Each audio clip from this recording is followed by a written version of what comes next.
देखो भाई, हमारे पास एक नेम रिएक्शन है हमारे सिलेबस में, नाम क्या उसका, पिनाकोल पिनाकोलोन रीअरेंजमेंट। नाम से पता चल रहा है पिनाकोल मतलब OL, मतलब क्या मिलेगा हमारे पास, अल्कोहल। अल्कोहल और हम कौन से अल्कोहल्स पढ़ रहे हैं, डायोल्स।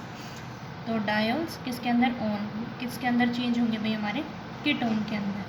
ठीक है, तो ये हमारी पिनाकोल रिएक्शन, पिनाकोल पिनाकोलोन रीअरेंजमेंट, एक नॉर्मल रीअरेंजमेंट होता है एसिड के प्रेजेंस में।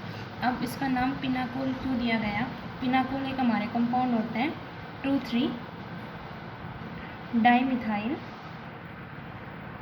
ब्यूटेन डाईओल, 2,3 डाईमिथाइल और 2,3 ब्यूटेन डाईओल एक हमारा कंपाउंड होता है जिसका नाम होता है पिनाकोल। इसकी स्ट्रक्चर देखो तो ये होती है CCH3 CH3 OH CCH3 CH3 OH, ये होता है हमारे पास पिनाकोल। इसके ये हमारा एसिडिक मीडियम में, मतलब H2SO4 की प्रेजेंस में, या एसिड कोई भी एसिडिक मीडियम में रिएक्ट करता है, वाटर रिमूवल का रिमूवल होता है और हमारे पास क्या मिलता है भाई, हमें कीटोनिक ग्रुप मिलता है, C double bond O CCH3 CH3 CH3 methyl tertiary butyl ketone. क्या मिलता है भाई, मिथाइल टर्शरी ब्यूटाइल कीटोन। इसका नाम है पिनाकोल और इसका नाम है पिनाकोलोन, और इनके नाम की वजह से इसे बोला गया है पिनाकोल पिनाकोलोन रीअरेंजमेंट। तो फर्स्टली ये जो ऑब्जर्व की थी, ये रिएक्शन किसके केस में की थी, पिनाकोल के केस में। लेकिन बाद में देखा हमारे पास कोई भी जो डायोल्स है वो कीटोन की फॉर्मेशन कर रहे हैं, तो इस टाइप के अगर रीअरेंजमेंट शो कर रहे हैं तो उसका नाम होता है पिनाकोल पिनाकोलोन रीअरेंजमेंट। तो अब हम देखेंगे इसका मैकेनिज्म। सबसे पहले मैकेनिज्म कैसे होगा, यही पिनाकोल लेके चल रहे हम, CH3 CCH3 OH CCH3 CH3 OH। First step में रिएक्शन हमारी एसिडिक मीडियम में होगी, तो हमारी ऑक्सीजन का क्या होगा, प्रोटोनेशन। तो दोनों OH ग्रुप हमारे सेम है, दोनों में कॉन्फ़िगरेशन सब मतलब हर तरीके से दोनों सेम है, तो किसी भी एक साइड करवा देना।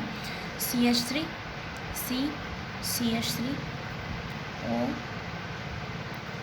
OH CH3 CH3 और मान लो इधर हो गया प्रोटोनेशन, H ऑक्सीजन पे चार्ज कैसा आ गया, पॉजिटिव। अब क्या होगा, ऑक्सीजन के पॉजिटिव चार्ज को रिमूव करने के लिए क्या हो जाएगा भाई, ये हमारा बॉन्ड इधर शिफ्ट, या हम कह सकते हैं वाटर का रिमूवल। तो क्या बनेगा, हमारे पास कार्बोकैटायन की फॉर्मेशन होगी। तो CH3 CH3 OH CH3 CH3 और कार्बोकैटायन की फॉर्मेशन हो गई। अब जो हमारे पास कार्बोकैटायन है, ये कौन सा कार्बोकैटायन है, जिस कार्बन से जुड़ रहा है वो कितने नंबर ऑफ कार्बन से जुड़ रहा है, फर्स्ट सेकंड और थर्ड, तीनों साइड से कार्बन से जुड़ रहा है। तो अब क्या होगा, हमारे पास सिंपल एक रीअरेंजमेंट होगी। उसके अंदर क्या कराना है भाई, हमने एक CH3 ग्रुप का इधर शिफ्टिंग करानी है। वो भाई वीडियो रखें, गड़बड़ होगी। अब नेक्स्ट स्टेप में अब हमारे पास क्या होगी, रीअरेंजमेंट होगी, किसकी, एल्काइल ग्रुप दिखाई दे रहे हैं, तो ये वाला एल्काइल ग्रुप इस कार्बन के पॉजिटिव चार्ज को सेटिस्फाई करवाएगा। तो क्या होगा हमारे पास 1 to एल्काइल शिफ्ट। तो ये लगा लो, या कोई भी एक CH3 ग्रुप हमारा इधर आ जाएगा, CH3, तो इसके साथ एक CH3, दो तो थे, एक तीसरा CH3 ग्रुप और आ जाएगा, एक इसके साथ रह जाएगा, और एक क्या जुड़ रहा है इसके साथ, OH, और इसके ऊपर चार्ज कैसा आ जाएगा, पॉजिटिव। अब इस पॉजिटिव चार्ज को कौन स्टेबलाइज करवा देगा, ये H, मतलब ये वाला हाइड्रोजन से स्टेबलाइज करवा देगा। इनके बीच डबल बॉन्ड की फॉर्मेशन हो जाएगी, इधर CH3 CH3 CH3 CH3। तो हमारे पास किसकी फॉर्मेशन हो जाएगी, पिनाकोलोन की फॉर्मेशन हो जाएगी। ठीक है, तो हमारे पास 3 स्टेप में रिएक्शन हुई है। फर्स्ट स्टेप में इसको पिनाकोल का प्रोटोनेशन हुआ है, उसके बाद वाटर का, सेकंड स्टेप में वाटर का रिमूवल, थर्ड स्टेप में 1 to एल्काइल शिफ्ट, और उसके बाद नेक्स्ट स्टेप में फिर से डीप्रोटोनेशन, H पॉजिटिव जो हमने प्रोटोन ऐड किया था वो डीप्रोटोनेट करवा दिया, H पॉजिटिव हमारा बाहर, पिनाकोलोन की फॉर्मेशन हो जाएगी। ये थी हमारी पिनाकोल पिनाकोलोन रीअरेंजमेंट की मैकेनिज्म। उसके बाद कुछ इम्पोर्टेंट ऑब्जर्वेशन इसके अंदर आती है, वो देखते हैं। Important observation. अभी तो जो हमारा केस था वो क्या था कि हर चारों के चारों जो ग्रुप थे हमारे CH3 मिथाइल ग्रुप लग रहे थे, और मतलब दोनों कार्बन जिसके ऊपर डायोल्स थी उनकी कॉन्फ़िगरेशन सेम थी। लेकिन अगर ऐसा कोई केस आ जाता है, example C6H5 OH CH3 OH, इस टाइप का कोई ग्रुप आ गया, उस टाइम तो दोनों कार्बन जिनसे OH ग्रुप हमारा लग रहा था सेम थे। अगर डिफरेंट कॉन्फ़िगरेशन है, मान लो इधर फिनाइल है उधर एल्काइल ग्रुप है, अब जो हमारा प्रोटोनेशन है, अब जो H पॉजिटिव एसिडिक मीडियम वाला डाला था वो इसके पास जाएगा या फिर इसके पास, तो वो कौन बताता है हमारे पास उसकी रिलेटिव स्टेबिलिटी ऑफ कार्बोकेटाइन। तो क्या देखनी भाई हमने, रिलेटिव स्टेबिलिटी ऑफ कार्बोकेटाइन।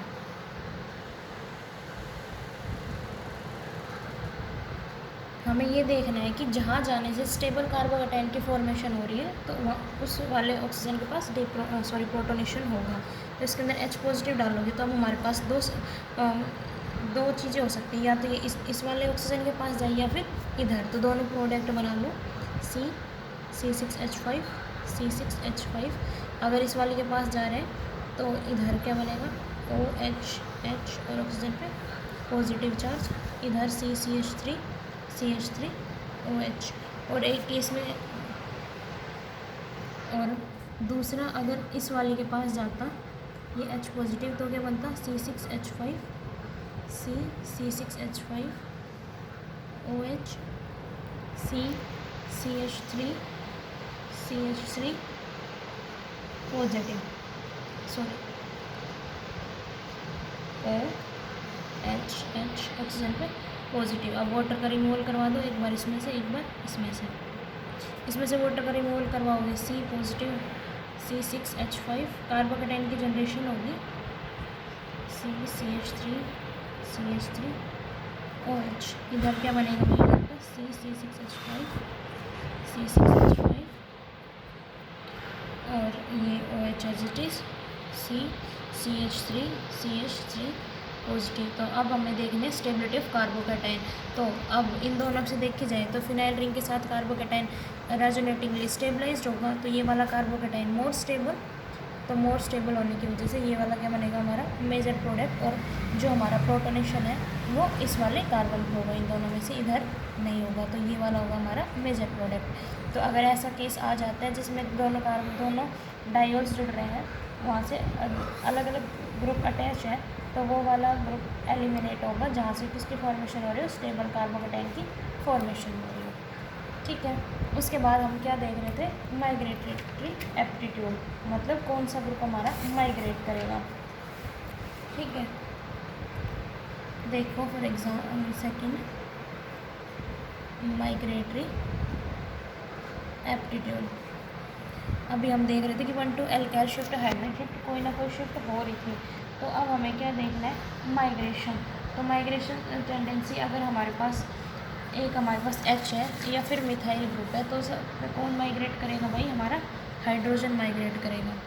मतलब अगर मान लो हमारे पास हाइड्रोजन है उसके साथ साथ CH3 ग्रुप है, तो माइग्रेशन किसकी होगी, हमारे हाइड्रोजन की माइग्रेशन होगी। For example C6H5 COH CH3 H। अब फर्स्ट स्टेप प्रोटोनेशन, तो आपको पता है इन दोनों में से इसके वाला प्रोटोनेशन होगा, इधर कार्बोकेटाइन बनेगा। तो C, मैं डायरेक्ट वाटर का लूज दिखा के डायरेक्ट कार्बोकेटाइन बना रही हूँ, यहाँ पे H और CH3 OH। अब क्या करते थे, इधर से ग्रुप माइग्रेट करते थे, अब ये हाइड्रोजन भी माइग्रेट कर सकते हैं और CH3 भी। लेकिन माइग्रेटरी एप्टीट्यूड किसका ज़्यादा होता है, हमारे हाइड्रोजन का ज़्यादा होते हैं। तो अब कौन सा ग्रुप माइग्रेट करेगा भाई, हमारा हाइड्रोजन वाला ग्रुप माइग्रेट करेगा, और प्रोडक्ट बनेगा ये C6H5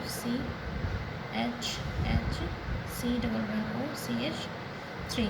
तो जिसका माइग्रेटरी एप्टीट्यूड ज़्यादा होगा वो वाला ग्रुप माइग्रेट करेगा। तो एल्काइल ग्रुप में और हाइड्रोजन वाले में किसका माइग्रेटरी एप्टीट्यूड ज़्यादा होता है, हाइड्रोजन का। तो in general phenyl group migrates in preference to alkyl group and hydrogen group migrates in preference to both of this group. तो सबसे ज़्यादा किसका होता है, हाइड्रोजन का। उसके बाद अगर फिनाइल आता है तो फिर फिनाइल को करना है, और उसके बाद हमारे एल्काइल ग्रुप को। तो ये होता है हमारे पास माइग्रेटरी एप्टीट्यूड। तो अगर हमारे पास हाइड्रोजन प्रेजेंट है तो हाइड्रोजन का माइग्रेशन कराना, उसके बाद फिनाइल ग्रुप है तो फिनाइल का, और मिथाइल ग्रुप है तो फिर मिथाइल का। ठीक है, उसके बाद थर्ड हमारे पास बात आती है स्टीरियोकेमिस्ट्री की। स्टीरियोकेमिस्ट्री, तो इसके अंदर क्या होता है भाई, रिटेंशन ऑफ कॉन्फ़िगरेशन। जिधर से हमारा आर ग्रुप निकलता है उसी साइड दूसरे के साथ जाके जुड़ता है। जैसे कि ये था सी पॉजिटिव बनता है, इधर तो OH रहता है, बाकी जो भी हमारे चीज़ें हैं वो एज इट इज जुड़े रहेंगी। तो ये जो आर ग्रुप है ये इसके ये कार्बोकेटाइन, आपको पता है, तब कार्बोकेटाइन का एडिशन कराते हो तो क्या हो सकता है भाई, ये ऊपर से भी अटैक कर सकते हैं और नीचे से भी, क्योंकि हमारे कार्बोकेटाइन की स्ट्रक्चर कैसी होती है, प्लेनर। लेकिन इसके केस में ये वाला अटैच होगा तब ऊपर ही होगा, क्योंकि ये यहाँ पे एक ट्रांजिशन स्टेट जैसे कुछ फॉर्मेशन होती है, जिसमें क्या होता है कि ये इसके साथ जुड़ना शुरू हो जाता है, इसके साथ जुड़ना और ये वाला बॉन्ड टूटना साइमल्टेनियसली होता है, जैसे SN2 रिएक्शंस के अंदर होता है। तो ये कम्प्लीटली टूट के इधर नहीं आता, इसके साथ साथ आता है। और अब जब ये इधर से टूट रहा है तो इसी साइड से अप्रोच करेगा, ना कि दूसरी साइड से। तो जब ये बाद में जो हमारा प्रोडक्ट बनता है वो क्या बनता है कि C डबल बॉन्ड OCR। तो ये जो हमारा R है अगर ये ऊपर से निकला है तो ये ऊपर अबाव द प्लेन से है, तो अबाव द प्लेन ही जुड़ेगा। या हम कह सकते हैं कि जो स्टीरियोकेमिस्ट्री है वो हमारी एज इट इज़ रहेगी, जो हमारे प्रोडक्ट के रिएक्टेंट के अंदर थी वही हमारी प्रोडक्ट के अंदर